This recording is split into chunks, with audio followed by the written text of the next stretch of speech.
Hello, everyone. My name is Charlene Yamis, and I'm with InBody's clinical research team, and I am pleased to introduce you today's very special guest speaker in our InBody Presents series, Dr. Avinash Sharma from Memorial Sloan Kettering Cancer Center in New York. He's trained as a surgeon and divides his time between operating, teaching, and research. He has been using the InBody since 2017 for a number of studies, some of which you will be hearing of today. If you have any questions, please use the Q&A section at the bottom of your screen, as these will be addressed immediately following. So without further ado, Dr. Sharma.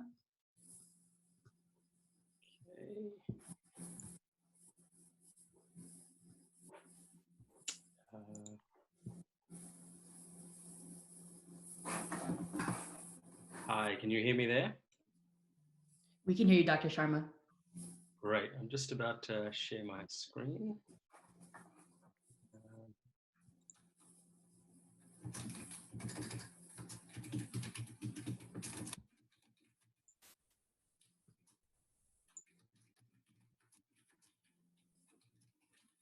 Great. Are the slides up? Yep. Thank you so Excellent. much. Okay. Well, thanks for that introduction. Today we're going to be talking a little bit about obesity and in particular fat composition within the body, its effects mediated through inflammation on breast cancer. I really do have to acknowledge Dr. Neil Iyengar, who is the expert in the field and has done most of the work that I'll present today. He's a senior mentor of mine and would have loved to have been here to present, but unfortunately is on inpatient call this week. So we'll proceed without him. I have no relevant financial disclosures. So I know that I think I understand that people are from different backgrounds, but I'm going to talk very generally and present a macroscopic view on some of these topics, looking generally at the association between obesity and breast cancer and some of the mechanisms behind that, and how we use that in applications and how we measure the effects of adiposity on the body, and some of the research that we're conducting here. So, as you're no doubt aware, obesity is really a big problem all around the world. The prevalence of obesity in the US is around 40%, and that's up from 30% in the year 2000. So it continues to rise, and this is really a global problem. And even in low and middle income countries, it's starting to emerge as a problem as well. The medical costs associated with obesity are well documented as being very high and much higher than those within a normal body weight range, and is another reason why a lot of research efforts are focused on addressing this issue. The relationship to social determinants of health are also well researched. Income, education, and particular race, with African Americans, Hispanic populations overrepresented in obesity prevalence rates as well. The association with cancer has also been investigated extensively, and there are particular subtypes that have stronger associations, for example, endometrial, esophageal, gastric cardiac cancers, liver renal. And today we're going to focus more on breast cancer. And in terms of mechanisms, there are, again, a number of mechanisms that are proposed to mediate the effects of obesity and in fact, increased fat contents in the body in terms of development of cancer. And these essentially revolve around increased inflammation within the body, hormonal changes, a state of insulin resistance, again mediated through increased levels of insulin and insulin growth-like factor, and also cell signaling pathways. So breast cancer around the world and in the US is the commonest form of cancer in women, affecting about 13% of women in their lifetime, or 1 in 8. It's predominantly a disease that occurs in the postmenopausal phase of life, so with a median age of diagnosis here in the US of 62. And there are a number of different associations or risk factors that are associated with the development of breast cancer, including increasing age, parity medications, genetics, family history. But increasingly, there is a focus on lifestyle. with that in mind, we're going to look at obesity as one of those lifestyle factors and things that are associated with that too. With regard to breast cancer, the link or association between obesity and breast cancer for postmenopausal women is well established, and that manifests in many different ways. There is a risk for development of breast cancer as BMI increases, as well as response to treatment and outcomes and death due to disease. So again, taking a very bird's eye view at this, if we look at meta-analysis of observational studies, and this particular study looked at 22,000 cases of breast cancer amongst 1.1 million women from these observational studies, you can see that there is a non-linear dose response association between BMI and the relative risk of developing breast cancer from a normal state. And so that equates to about a 20 to 40% increased risk in postmenopausal women who are obese compared to those that are of normal weight. And when we look at the risk of developing, once you have established early breast cancer and the risk to go on to develop metastatic disease and death from breast cancer, that is also greater as BMI increases.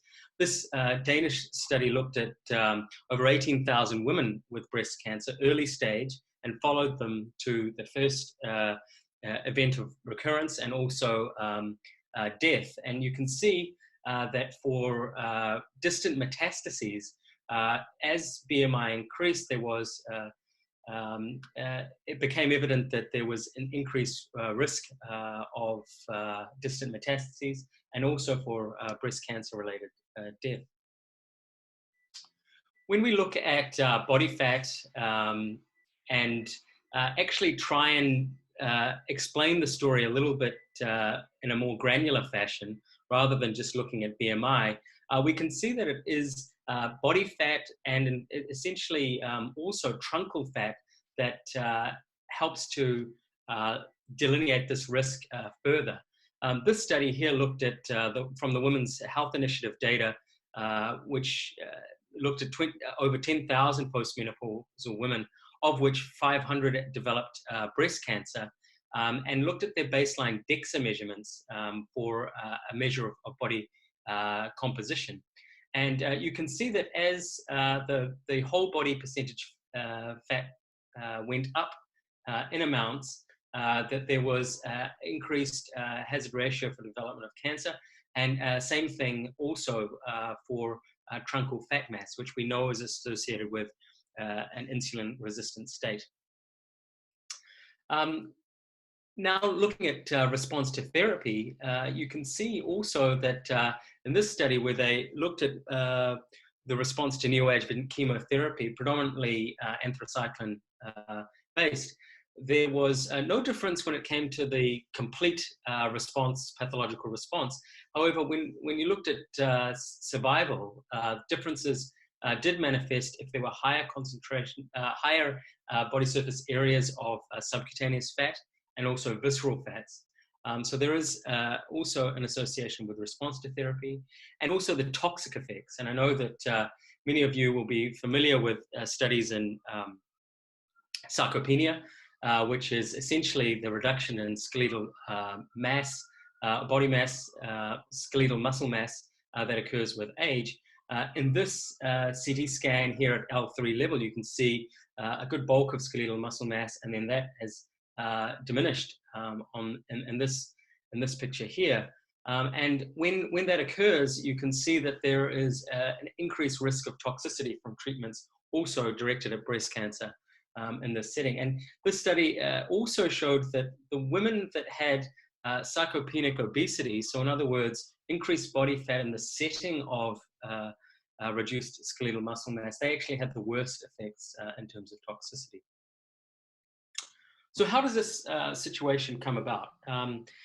In the normal resting state, white adipose tissue is used primarily to store energy and to maintain an energy homeostasis. But when that increases and it amounts to an excess in the body, it results in hyperplasia and hypertrophy of those adipocytes or fat cells in the body.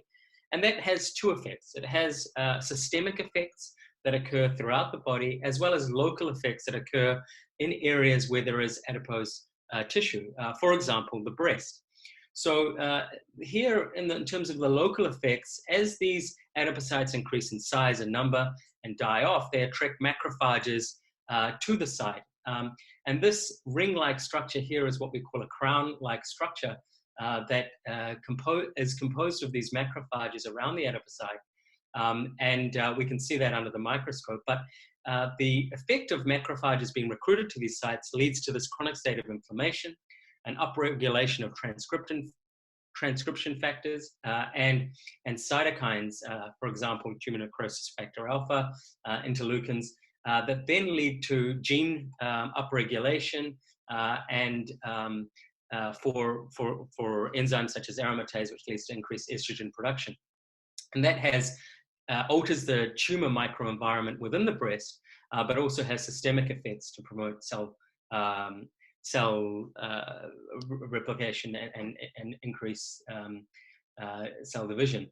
The systemic effects are mediated through increased free fatty acids and insulin resistance, as well as adipokines such as leptin, adiponectin, and with increased adipocyte stores in the body, there is also increased substrate available for estrogen production as well.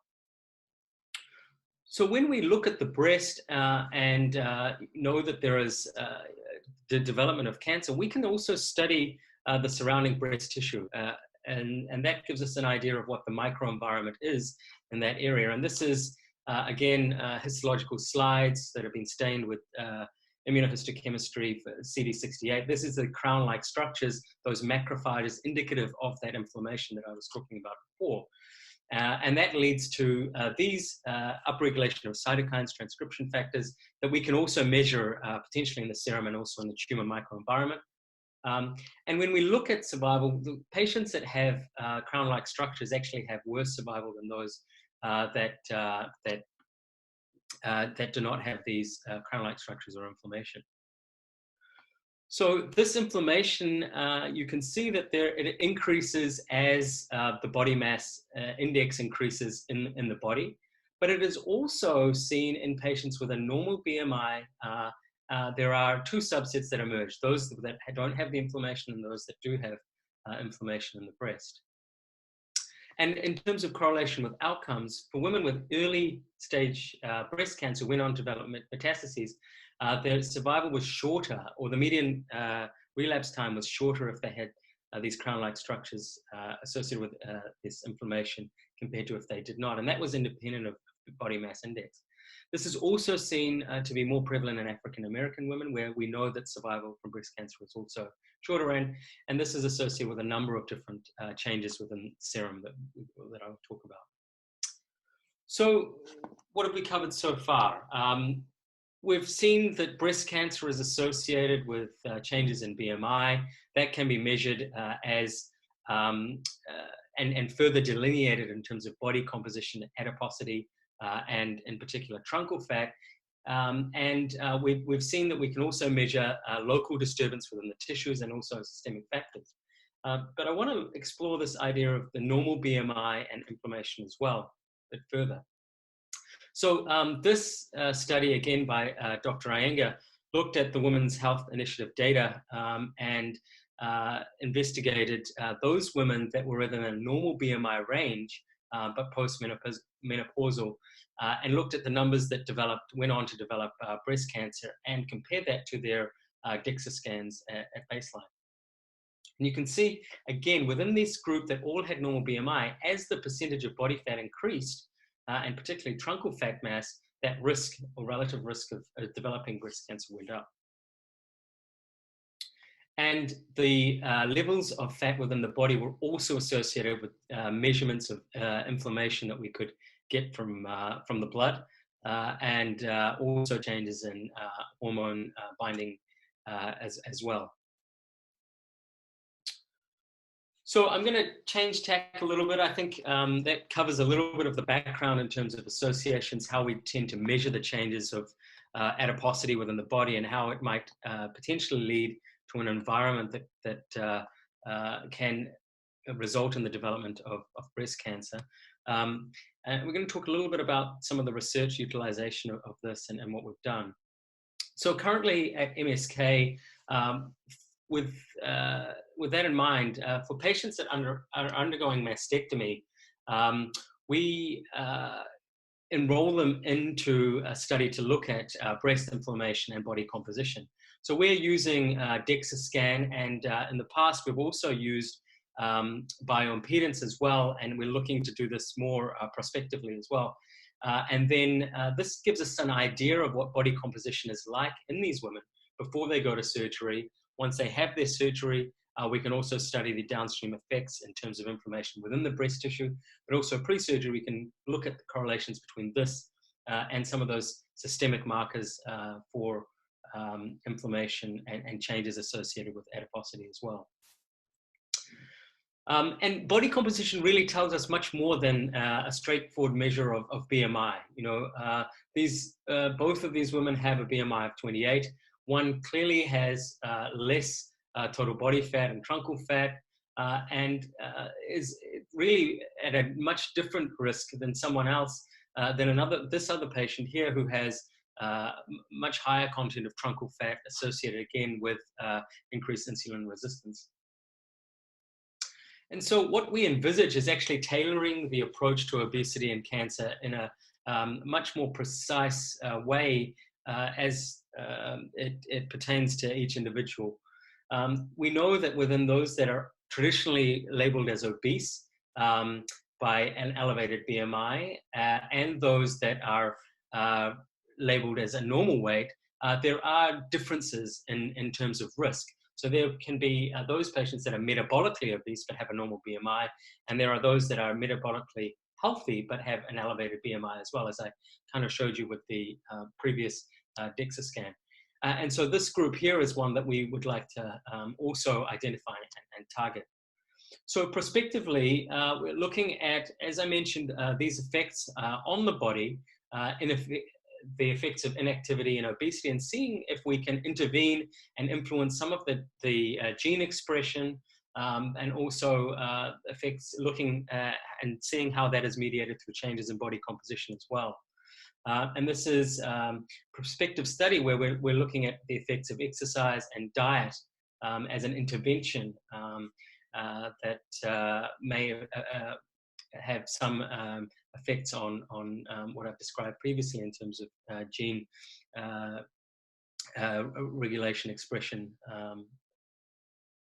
So this is, again, a study that we're about to put out prospectively here at MSK, where we're looking at patients with early stage breast cancer, resected, had their radiation treatment and chemotherapy. They're all of an elevated BMI and have to have a history of sedentary lifestyle. And we're looking at measuring body composition, performing breast biopsies at this point. Again, this is after surgery, so looking at the tissue changes, as well as cardiopulmonary exercise testing, changes in the blood, potentially role for microbiome, randomizing them to a dietary and exercise intervention, and then looking at with a control group as well, and then looking at the effects of intervention at 6 months. Primary endpoints will be looking at gene expression changes and also blood markers and weight loss as well, and body composition. The last area that I will touch on, and I realize that I'm sort of limited in time, is the use of body composition and some of the research that we're doing in low and middle income countries as well. So in Africa and low and middle income countries globally, we're seeing that there is an increase in breast cancer. And actually 50% of breast cancer cases around the world arise in low and middle income countries, and that's where we see the majority of deaths. Survival is very different between Africa and the US, 60% at 5 years versus 90%. And so this has been what we know from existing data is that breast cancer presents at a later stage, earlier median age of diagnosis, and a worse survival. We feel that this is, and most of the work to date suggests that this is down to a lifestyle or a change in dietary habits, but little is known about the interplay between obesity, inflammation, and breast cancer in this population. And we know that there is increasing rates of obesity that are being observed, changes in lifestyle and physical activity, and this is being manifest in non-communicable disease, where we're seeing a transition from communicable disease to non-communicable disease in the region.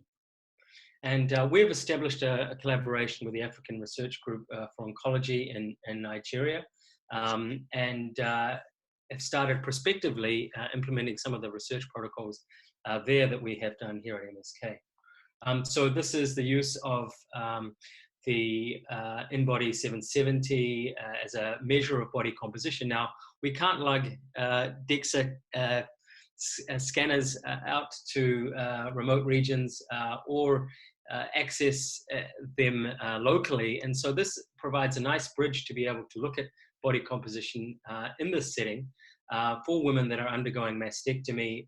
And we're looking at this so far. And also running this similar sorts of protocols on breast cancer tissue specimens as well. And we know that, it's a different disease. Patients present with a later stage, larger tumors. There is elevated BMI within the 50 patients that we've recruited that have undergone mastectomy so far. And there is an association between inflammation and those that are at higher BMI as well. This is just preliminary data at 50. We're looking at analyzing once we get to over 100 patients.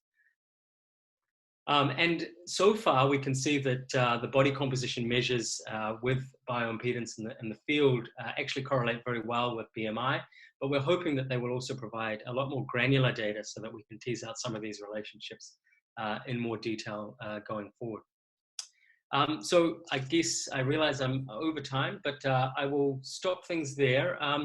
But just to conclude, I guess I've hoped to be able to talk a little bit about the relationship between adiposity and breast cancer and how it affects breast cancer risk, outcomes, and response to treatment. But also that we need to take a little bit more detailed look at that rather than from a standpoint of BMI, but particularly looking at the use of body composition to explore that further. We've discussed some of the local and systemic factors that are associated with this, and those that are within a normal BMI, metabolically obese, actually are at increased risk of developing cancer. And I think the way that we envisage using body composition measures such as bioimpedance in particular would be at the point of care in terms of treatment protocols and also prevention protocols in the future. But I will stop there and leave it open to questions. Thank you so much, Dr. Sharma. This is Mary Wyrick. I'm also with InBody's clinical research team. So for our first question, if you could compare and contrast BIA versus DEXA for the study, the method's strengths for use in the study. Yeah, I mean, I think with both things, there are certain assumptions that have to be made. I guess with bioimpedance, you have to assume that there is a steady state in terms of body water, which can change over time. And it still requires a compartmental model of the body, which is consistent. What we are doing is also looking at prospective validation within our breast cancer population, because we know that particularly those that have undergone treatment, there can be shifts in terms of fluid changes in the body as well. And so prospectively, I think that's an area that we do need to explore, because we already have the data from DEXA in this group, this unique group. We are looking at prospectively validating this as well in this subset of patients. Another question, is it only localized inflammation in the breast tissue that is observed, or whole body inflammation as well? So we see both things. And I think the idea is that with the systemic changes that are evidenced by the serum markers that we can see, that also provides us a point to monitor progress, particularly from interventions. So it is both things that happen. We think that the local effects can influence what we see systemically, whereby the inflammation that occurs, particularly, for example, within the breast, leads to downstream systemic effects through the production of cytokines. But that also is happening in adipose tissue when it occurs in excess throughout the body. So that's visceral stores as well as subcutaneous stores as well. A trial was done in endometrial and ovarian cancer patients comparing the American Cancer Society diet and ketogenic diet. And keto diet had more improvement in insulin, IGF-1, truncal fat, and overall fat. I think that this is a great project. Is the plant-based diet also a ketogenic diet? I have seen excellent results in my patients who opt to follow a real whole foods ketogenic diet. Yeah, sure. I mean, I think this is. I mean, the data from endometrial cancer is very impressive, and I think you know it's an area that in terms of comparing diets, specifically plant-based versus ketogenic, it's something that probably needs to happen prospectively head to head. I haven't seen a lot of data comparing those two. So I can't really comment on that. I know that particularly for looking at body fat and body fat stores, there is data that looks at a plant-based diet and has shown that, again, in observational study to have some effects. And that's why some of the rationale as to why it's been adopted in this setting prospectively.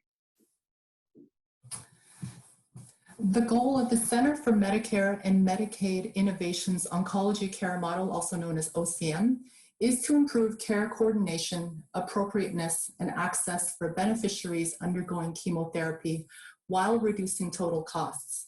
How do your findings, if at all, fit into this new paradigm? Yeah, I mean, I think we also have a focus on looking at disparities. And so potentially, we know from SEER data and also, the NCI data that there are certain subsections within the community that do worse from breast cancer, particularly African Americans, and whether what we're finding in terms of changes that exist due to inflammation within the breast, I think that's something that's very much in its infancy, but we do have a focus on looking at those disparities and how they may influence, response to chemotherapy and treatment, but also even earlier on in the paradigm. So we are looking at that, particularly looking at our Nigerian cohort of patients, African American patients here, and also looking at that in particular. But yeah, I mean, I think this is something that does need to focus on those that are at most risk. Now, earlier you mentioned sarcopenic obesity may have more inflammation. How does lower lean body mass affect the inflammation? Yeah, sure. So, I mean, I think there are a number of different factors, and I know I'm not an expert in sarcopenia, but definitely with respect to surgical interventions, with respect to treatments, the ability of the body to, rebuild tissues and mount a response is reflective in how much protein content there is and the ability to lay down and heal tissues. And sarcopenia often can be, a surrogate marker for that. But in terms of low body mass and ability to recover. We know that patients at extreme ends and low BMI have a impaired ability to mount, remodeling of tissues and lay down impaired wound healing. And so that, I think at that extreme end, that's what we see, particularly in response to surgery and some of the systemic effects from chemotherapy as well. ERAS efforts, as you're familiar, is enhanced recovery after surgery.